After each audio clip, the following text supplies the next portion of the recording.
So here we are back at it again with Art Academy Lesson 2. Last time we worked on shading, drawing the apple, but today we're going to be drawing the sunset in Lesson 2. Before we jump in, let's take a moment. Back in the day, we didn't have the luxury of Procreate or Photoshop, but what we did have were the very basics: primary colours, blending, creating depth in something like this on a very small DS screen. But those principles, they still made every drawing that I made in this Art Academy when I was younger feel super meaningful. The lesson we're doing today specifically is all about colour, specifically creating a sunset scene. We're going to start with the sea, move up to the sky, add in the sun, and finish it off with the reflection on the water.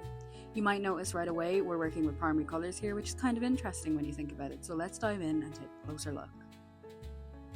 Alright, so we're starting with the sea, and let me tell you, when I first tried this, I was like, how am I supposed to paint water on this tiny screen? But here we are, using blue as our base for the sea. It feels a little basic at first, but this is where the challenge begins. Creating that depth and texture with a single colour, the DS doesn't give us fancy gradients or blending modes, so it's all about layering and pressure.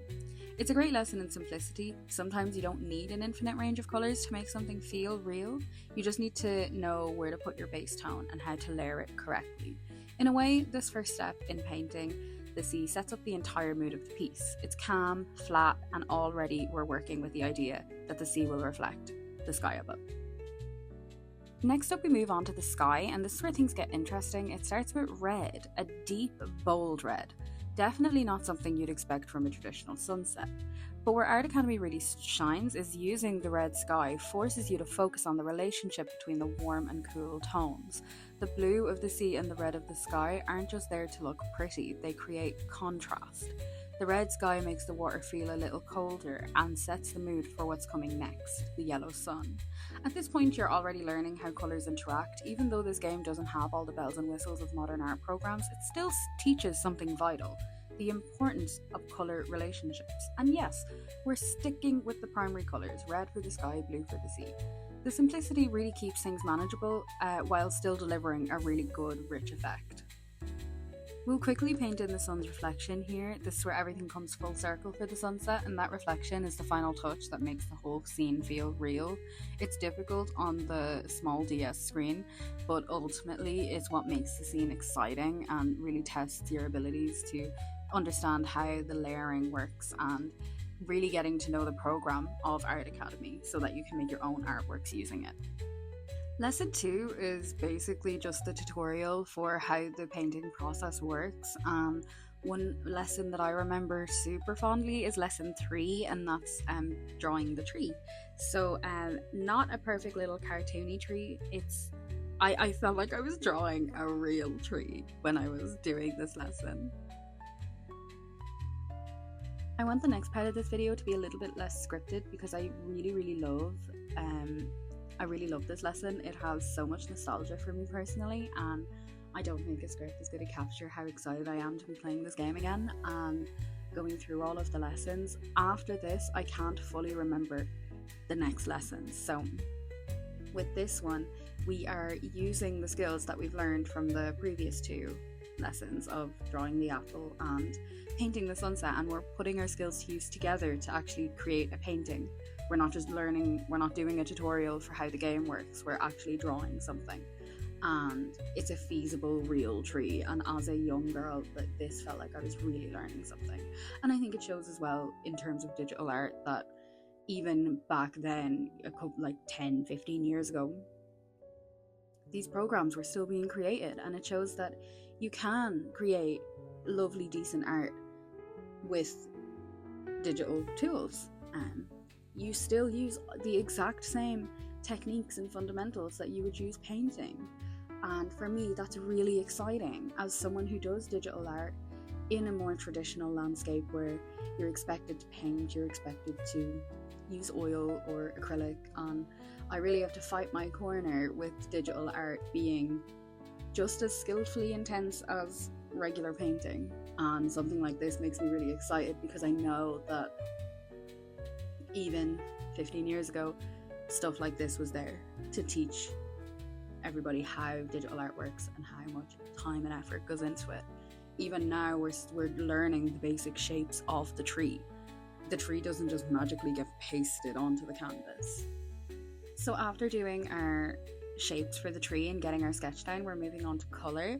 And this is where Vince also tells us about light and dark, and how placing the green can affect the lighting of the scene.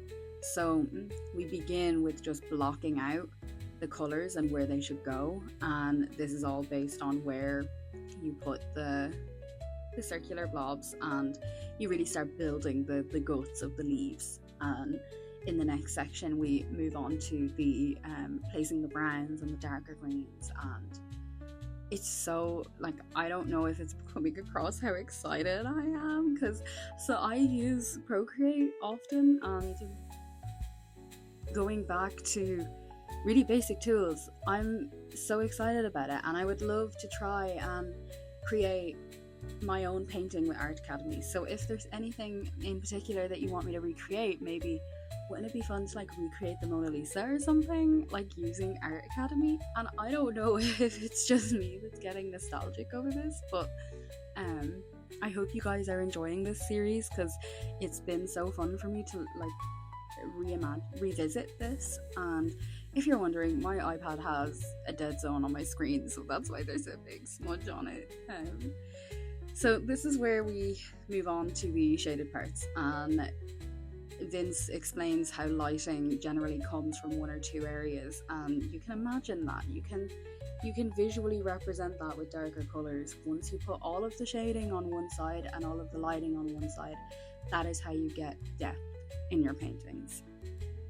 Now with this Art Academy, again, you can't undo anything, you can just paint over it. So I think that's really indicative of real life painting. It's not just gonna go away, whereas in Procreate you get so used to pressing undo, redo, undo, and it really like helped me when I realized any mistakes that I made were there. But that's the charm of it. That's the charm of having something like this, where a program forces you not to undo anything. And of course you could just say, oh, but don't undo anything in Procreate, but like that's so much easier said than done. I think we're coming to the end of the video. One of the things that I want to know is I love how we're learning how colours play with each other. We're going to be moving on to the apples, and they're a really bright red. I love how red and green are complementary colours, and there's an actual reason for choosing those colours, because the red is really going to pop out against the green because they are complementary. And as in the sunset that we just did, it really shows that Art Academy is trying to teach you the fundamentals of art, the difference between warm and cool tones, the different feelings and emotions that come along with those tones, and where you place them. Generally, a rule of thumb is your shadows are going to be cool and your highlights are going to be warm, or vice versa. All of your shadows are going to be warm and all of your highlights are going to be cool. And I think that's what this lesson is coming to. This is the main lesson. 2 and 3 lessons are how to work with color, and I'm really excited for what the next lesson is going to be. Okay, let's go. We're adding in the apples. I like to make mine different sizes, but that's just me. This is not the type of art that I would generally make in my own time, but I would really love to experiment with Art Academy as a drawing tool and not just a teaching tool, because there is a free mode on it, and I would love to experiment with that as well. I'll be doing the next lesson soon. I really hope you guys enjoyed this video. We are coming to the end of it. Let me know if you guys would like to see more of these videos, and if you've played Art Academy before, let me know your thoughts in the comments, and have a good day. And this is the outro, and I'm saying goodbye now. Watch the next video, subscribe to our Authentics. Bye.